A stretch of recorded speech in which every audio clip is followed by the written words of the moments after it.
Eran las 6 de la tarde. Calculé que con el auto de Mapelli podía llegar en 4 horas, de modo que a las 10 estaría allá. Buena hora, pensé. En cuanto salí al camino a Mar del Plata, lancé el auto a 130 kilómetros y empecé a sentir una rara voluptuosidad que ahora atribuyo a la certeza de que realizaría por fin algo concreto con ella. Con ella, que había sido como alguien detrás de un impenetrable muro de vidrio, a quien yo podía ver, pero no oír ni tocar. Y así, separados por el muro de vidrio, habíamos vivido ansiosamente, melancólicamente. En esa voluptuosidad aparecían y desaparecían sentimientos de culpa, de odio y de amor. Había simulado una enfermedad y eso me entristecía. Había acertado al llamar por segunda vez a lo de Allende y eso me amargaba.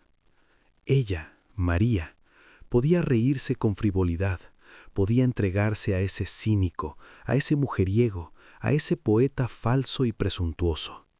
Qué desprecio sentí entonces por ella. Busqué el doloroso placer de imaginar esta última decisión suya en la forma más repelente. Por un lado, estaba yo. Estaba el compromiso de verme esa tarde. ¿Para qué? Para hablar de cosas oscuras y ásperas, para ponernos una vez más frente a través del muro de vidrio, para mirar nuestras miradas ansiosas y desesperanzadas, para tratar de entender nuestros signos, para vanamente querer tocarnos, palparnos, acariciarnos a través del muro de vidrio, para soñar una vez más ese sueño imposible. Por el otro lado, estaba Hunter, y le bastaba tomar el teléfono y llamarla para que ella corriera a su cama. Qué grotesco, qué triste era todo. Llegué a la estancia a las 10:15. Detuve el auto en el camino real para no llamar la atención con el ruido del motor, y caminé. El calor era insoportable. Había una agobiadora calma, y solo se oía el murmullo del mar.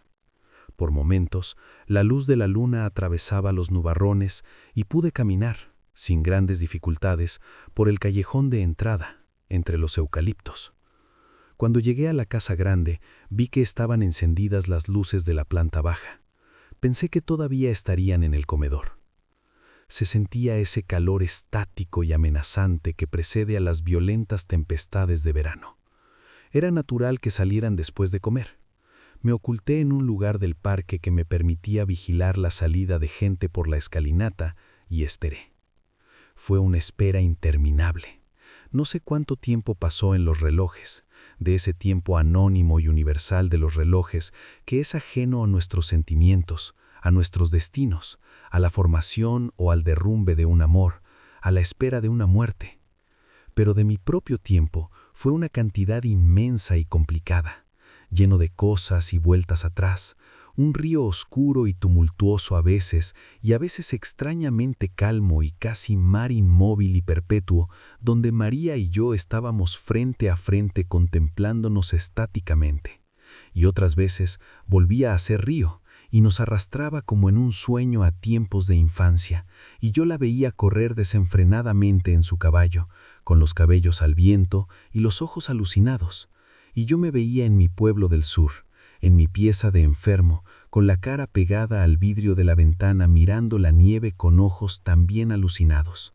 Y era como si los dos hubiéramos estado viviendo en pasadizos o túneles paralelos, sin saber que íbamos el uno al lado del otro, como almas semejantes en tiempos semejantes, para encontrarnos al fin de esos pasadizos, delante de una escena pintada por mí, como clave destinada a ella sola, como un secreto anuncio de que ya estaba yo allí, y que los pasadizos se habían por fin unido, y que la hora del encuentro había llegado.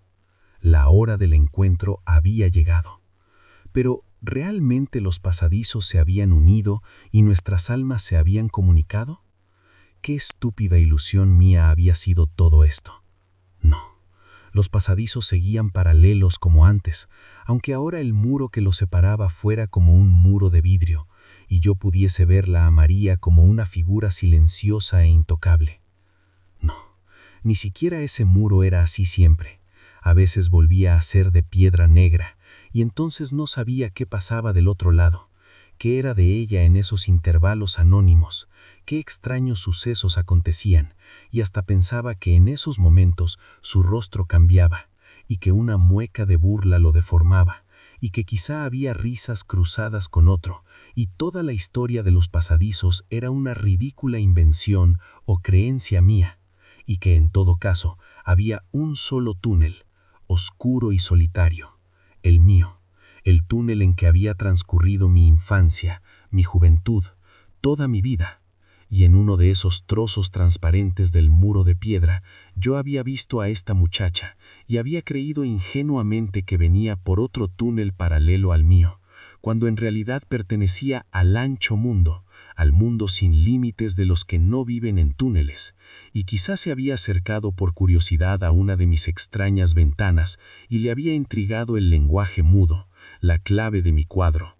Y entonces, mientras yo avanzaba siempre por mi pasadizo, ella vivía afuera su vida normal, la vida agitada que llevan esas gentes que viven afuera, esa vida curiosa y absurda en que hay bailes y fiestas y alegría y frivolidad.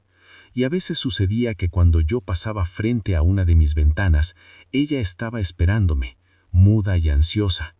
¿Por qué esperándome? ¿Y por qué muda y ansiosa?